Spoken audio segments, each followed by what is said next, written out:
रात के 10 बज रहे थे। लाहौर के एक पुरतइश महल्ले में गहरी खामोशी छाई हुई थी। सिर्फ हवा के झोंकों की आवाज़ सुनाई दे रही थी जो दरख्तों के पत्तों से टकराती हुई गुजर रही थी। अचानक एक खौफनाक चीख ने खामोशी को चीर दिया। नीलम के कमरे से आवाज़ आई थी। इसका शौहर अहमद नीचे हाल में बैठा था।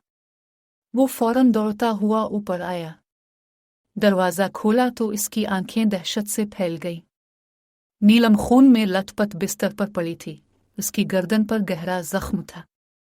इसका चेहरा पीला पड़ चुका था और उसकी आंखें खुली थी जैसे वो कुछ देख रही हो। नीलम, नीलम, अहमद ने इसे झंझोड़ा, लेकिन वो बेजान थी। इसके हाथ में एक चाकू था जिस पर खून लगा हुआ था। अहमद ने फ़ोन उठाया और पुलिस को कॉल की। इंस्पेक्टर इमरान खान जब मौके पर पहुंचा तो उसने मंजर को गौर से देखा। नीलम की लाश अभी तक गर्म थी, जिससे जाहिर होता था कि कत्ल कुछ ही देर पहले हुआ था। अहमद सदमे से बैठा हुआ था। इसकी आंखों में आंसू थे। आपने क्या देखा? इमरान ने अहमद से पूछा। मैं नीचे टीवी देख रहा था। अचानक मैंने ऊपर से चीख सुनी। जब मैं आया तो वो मर चुकी थी। अहमद की आवाज़ लरज़ रही थी। इमरान ने कमरे का जायजा लिया। खिड़की बंद थी, लेकिन ताला टूटा हुआ था। फर्श पर खून के अलावा कोई और निशानात नहीं थे। लेकिन एक चीज़ इमरान की तवज्जो खींच रही थी। बिस्तर के नीचे एक छोटा सा कागज़ का टुकड़ा था जिस पर लिखा था खून की सज़ा। पुलिस ने अहमद को हिरासत में ले लिया क्योंकि चाकू पर उसकी उंगलियों के निशानात थे। लेकिन इमरान को यकीन नहीं था कि अहमद ही कातिल है। वो नीलम के घर वालों से मिलने गया। नीलम की बहन सना ने बताया कि नीलम को हाल ही में कुछ ड्राइंग खतरनाक फ़ोन कॉल्स आ रही थी। वो कहती थी कि कोई उसे धमकियां दे रहा है। क्या आपको पता है कौन? इमरान ने पूछा। सना ने हिचकिचाते हुए कहा, शायद इसका पुराना दोस्त अली। वो नीलम से शादी करना चाहता था, लेकिन जब नीलम ने अहमद से शादी कर ली तो वो गुस्से में था। इमरान ने अली का पता लगाया। वो एक वीराने वाले मकान में रहता था। जब इमरान वहां पहुंचा तो दरवाज़ा खुला था। अंदर जाते ही इसने देखा कि दीवारों पर नीलम की तस्वीरें लगी हुई हैं, जिन पर सुर्ख मार्कर से दगाबाज लिखा हुआ था। अली वहां मौजूद नहीं था, लेकिन इमरान को एक डायरी मिली जिसमें अली ने लिखा था, अगर तुम मेरी नहीं हो सकती तो किसी की भी नहीं रहूगी। इमरान को यकीन हो गया कि अली ही कातिल है।